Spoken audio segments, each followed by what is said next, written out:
It just seemed otherworldly. Some of the most vivid lightning displays I have ever seen. One report of 1,200 lightning strikes in 5 minutes. I remember thinking how beautiful it was, but at the same time, it looked like trouble to me. There was a pain in the sink, and right then, that's when the lightning came through and struck me. I thought, this is crazy, this is not going on. It came through the ceiling. Okay. The lightning came through the ceiling. It's a burning sensation. It's the strongest pain. Well, I never thought anybody could be struck by lightning in their own home. That never once crossed my mind. They got on the radio and they said, hey, this woman was struck by lightning, possibly holding her child. We both kind of just looked at each other like, oh, this could be really bad. Never think that you're safe in your own home.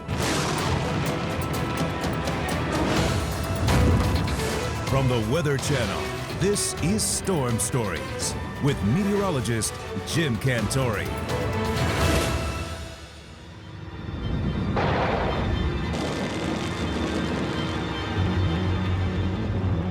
When you think about dangerous weather, tornadoes and hurricanes are probably what come to mind. But lightning is actually Mother Nature's most lethal weapon. It'll heat the air up to as high as 50,000 degrees. That's 5 times the temperature of the surface of the sun. And it strikes the U.S. an astounding 25 million times a year. Some years, it kills more people than hurricanes and tornadoes combined. Certain states are more prone to lightning strikes because of frequently unsettled weather. Florida is one, Texas is another. Odds of a strike here are high by sheer virtue of its size. Texas averages about 3 million cloud-to-ground flashes in a typical year. In June 2009, 29-year-old Kimberly Krone is struck by one of those flashes, not outside on a golf course, but standing inside her own kitchen. Never think that you're safe in your own home. I never expected that. I never thought of anything like that happening. Well, I never thought anybody could be struck by lightning in their own home. That never once crossed my mind. It makes me a little bit more worried now. It's mid-June in northern Texas. Peak storm season is normally winding down by this time, but 2009 is proving to be an exception. Good evening. We begin tonight with what has been a terrifying night for some North Texans. A storm system settles into the Dallas-Fort Worth area. There was extensive wind damage and one report of 1,200 lightning strikes in 5 minutes.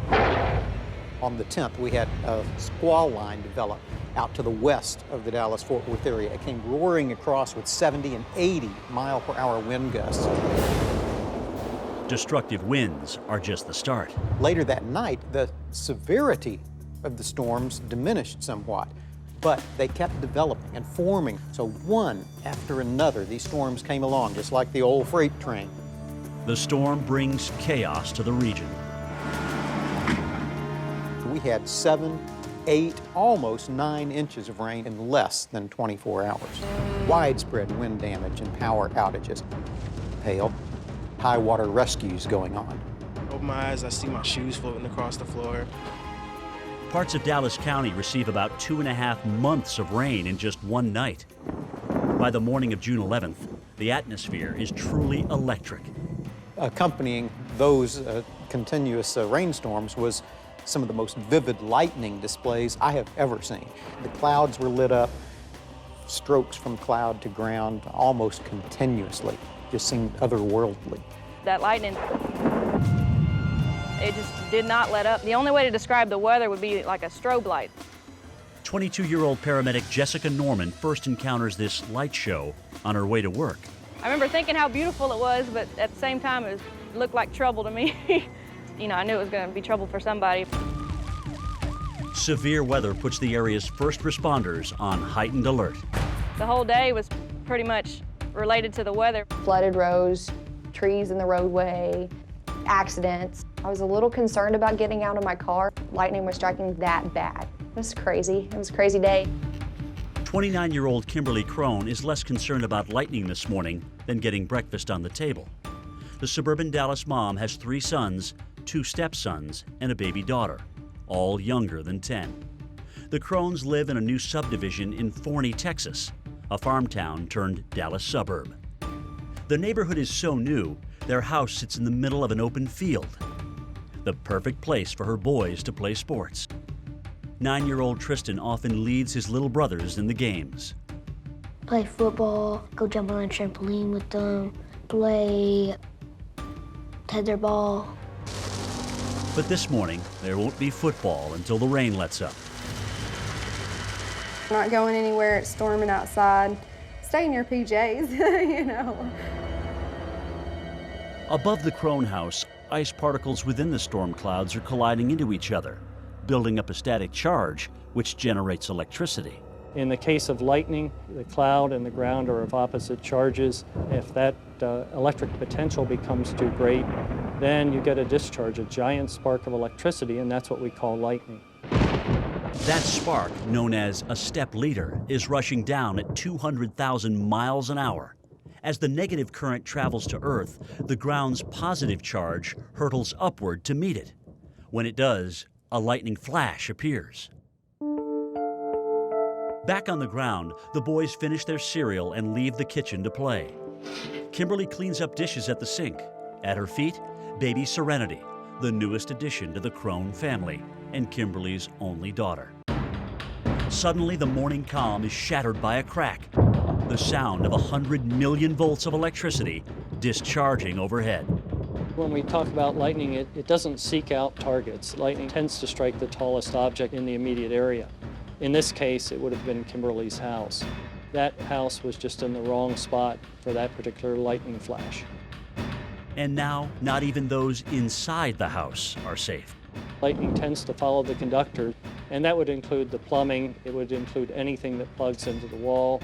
If that house is struck, the lightning is going to find a way to the ground. Oh, that was pretty. The lightning's current circulates through the home's wiring. It first discharges at the thermostat.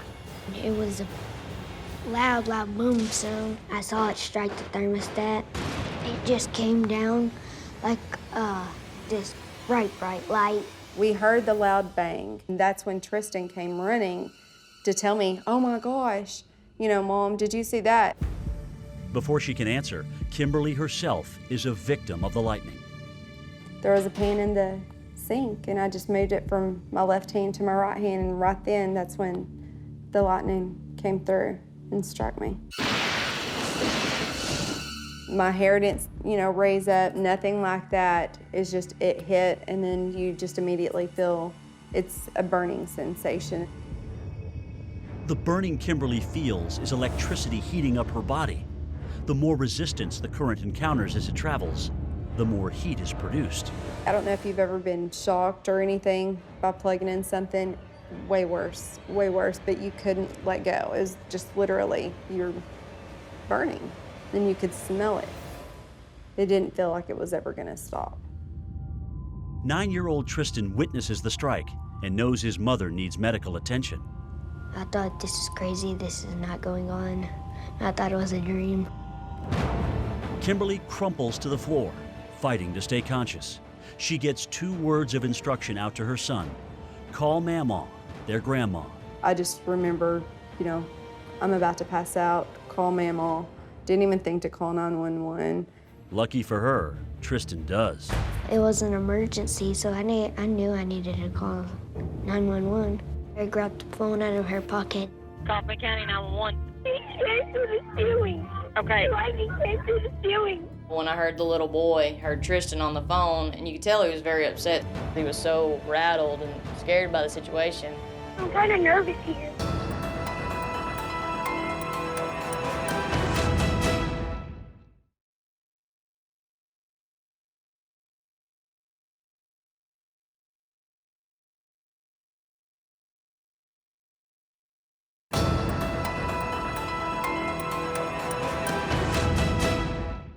Kaufman County 911. He came through the ceiling. Okay. Lightning came through the ceiling.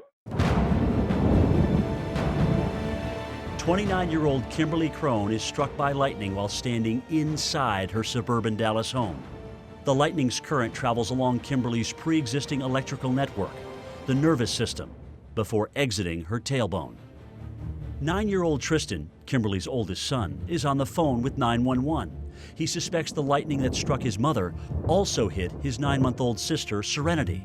The baby is just a few feet from Kimberly, and she won't stop crying. My mom and my sister, they just got hit. Okay, calm down for me. Your mom and your sister what? They got stuck. Tristan's call is answered by Kaufman County dispatcher Corporal Charlotte Marinin. When he first called, all I could understand was it sounded like he said somebody had been hit. Well, to us, that could be any number of things, a parent fighting or somebody at the house fighting or, different things. They got what? He came through the ceiling. Lightning came through the ceiling. Stay calm and tell me what happened. Mama's going out. She's laying on the floor and closing her eyes, but she's still breathing. Okay, what's your address? Do you know your address? Tristan is calling from a cell phone, and that makes his location hard to trace. Well, when somebody calls in from a cell phone, it does not tell you where they are. It gives you an approximate radius of where they are, and it hits off the tower and gives us a tower address. During a storm, cell phone towers are also at risk of being struck by lightning. Marinin must work fast to get Tristan's address. If she loses the call, she can't send help. But in a panic, Tristan is having trouble remembering his street. You live on Coneflower? No, it's where you go up. I don't know the street, but I don't know what's wrong with my phone. Do you have a home phone? No. Can you look and see if you can find a piece of mail that has an address on it? It's Foxglove, 2100. You live at 2100 Foxglove? Uh-huh. The address is sent to EMT Erica Brent and paramedic Jessica Norman. We had just backed in from coming back from like several car wrecks back to back to back, but they got on the radio and they said, hey, this woman was struck by lightning, possibly holding her child. We both kind of just looked at each other like, oh, this could be really bad. Figuring out Kimberly's address costs precious minutes. The ambulance needs to move at top speed, but heavy rain and standing water make that nearly impossible. You can't drive into this stuff if you aren't certain of the circumstances, because places you do not expect to be dangerous can be very quickly. Flooding isn't the only danger. Lightning continues streaking to the ground at random. It was striking ground and striking objects, and you can hear it crack once it hit the ground. Unbelievably, that telltale crack rings out in the Krone house for a third time. And I heard another boom sound. Ooh, God. What's wrong? There it is again. What happened? It came through the light again. Are y'all in the room where that's happening? Yes. Happened in the kitchen. We're in the living room right by the kitchen, but there's nowhere else to go. Despite the stress, Tristan has regained his composure and takes command of his 4 little brothers, ages 3 to 6. My kids are scared to death, and I could hear the screams. Wake up, please don't die. You're doing great. We're getting your mom and your baby some help, okay? How's the baby, do you know? He's 9 months old. My mom's 29. Your mom's 29 and the baby's 9 months? Yeah. Are you there by yourself with just your mom and the baby? No, I'm here with all my 5 brothers. You have 5 brothers there too? Okay, how old are you? I'm 9. You're 9? He steps up and takes, control of the whole situation like he was the parent in the house. The fire department is patched into the 911 call, but the fireman's questions don't deter Tristan from keeping his brothers in line, seated on the couch. I'm just walking around. I'm kind of nervous here. Is your mom inside? Yeah, she's inside. Hey, Tristan. Is anything on fire? Sit down. But they were just scared. They were just scared, and they listened. 12 minutes after Tristan calls 911, Deputy Haar arrives on the scene. It went by really slow. Tristan, are you still on the phone? Yeah, I'm still on the phone. Okay, Tristan, listen to me. There's a police officer. Her name is Brooke, okay? She's going to be coming there in just a minute. She's almost there, okay? There's somebody coming. Okay. As I was pulling onto the street, fire department was right in front of me. Tristan had the front door open and ready for us to walk in and assist. The police are there with you, Tristan? Okay. All right, we're going to let you go since the help is there for you, okay? Bye. Okay, bye, Tristan. You did good. Jessica Norman and Erica Brent pull up moments later. While Jessica attends to Kimberly, Erica makes a beeline for baby Serenity. She's relieved to see the babies crying. We're trained that a crying baby's, pretty much a good baby, okay baby. It's when they don't cry that is really the time that you need to really get in gear. Serenity appears to be okay, but her mother's not. Lightning damages nerve endings as it passes through the nervous system. Most of Kimberly's body is numb. I was in and out of consciousness and couldn't feel anything. I came to, and all I hear is, that's a lot of kids. Jessica's primary concern is Kimberly's heart. In a physiological sense, your heart relies on electricity to pump and circulate blood, so any introduction of electricity or outside electricity to the body could interfere with that. Kimberly is fighting consciousness. Once again, Tristan steps in to assist. Everything I would want to ask her, I'd ask him. I'd ask him, where was she standing and what happened, and did she pass out, and I think I was asking him even her medical history. Kimberly is carried outside to the ambulance. A responder will stay with the boys until Kimberly's mom arrives. As a precaution, baby Serenity will go to the hospital too. Thanks to Tristan, Kimberly is rushed to the hospital less than an hour from being hit. But her ordeal is far from over. Fighting for her life after the lightning strike, her fate is now threatened by sudden flooding. My pager started going off, and it was just listing all these places that were flooded, and we had to start thinking about what other hospitals we could get to. The roads were completely flooded, so they couldn't get there.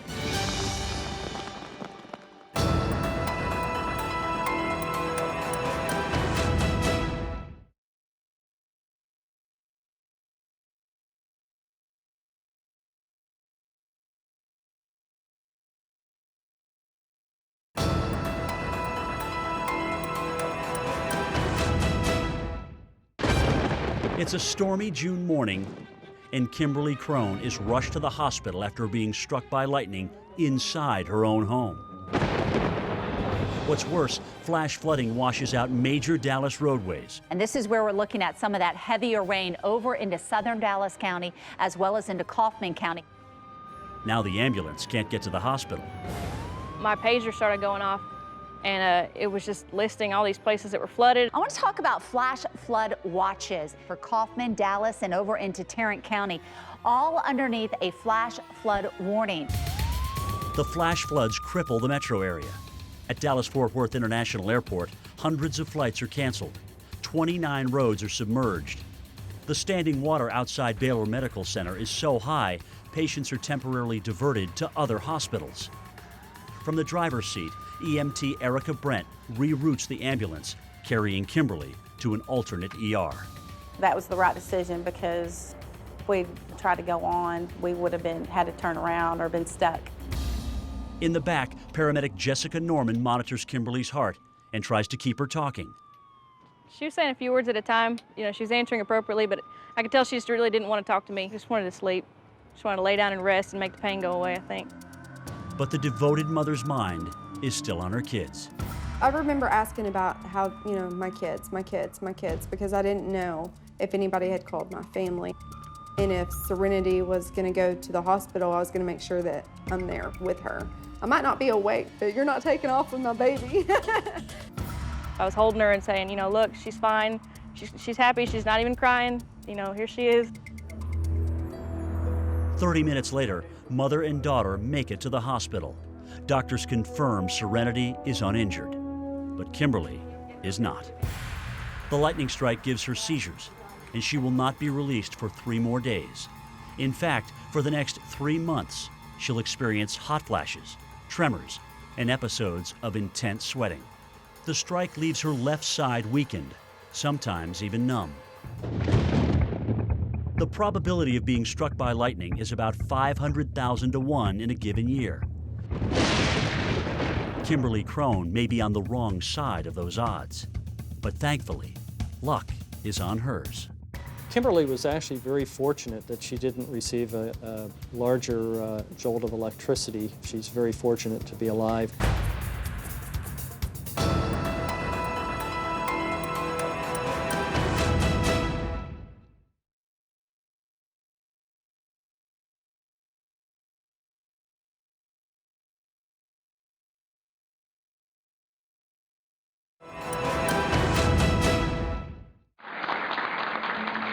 July 11th, 2009. 1 month after Kimberly Krone is struck by lightning inside her suburban Dallas home. Her 9-year-old son Tristan receives a 911 Hero Award for helping his mom get the medical attention she needed.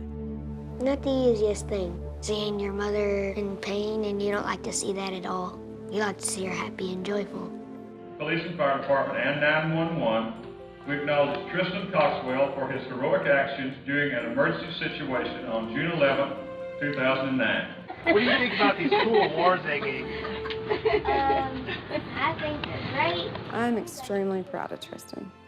Extremely proud of Tristan. He's my little hero. For the Weather Channel, I'm meteorologist Jim Cantori. Your local forecast is next.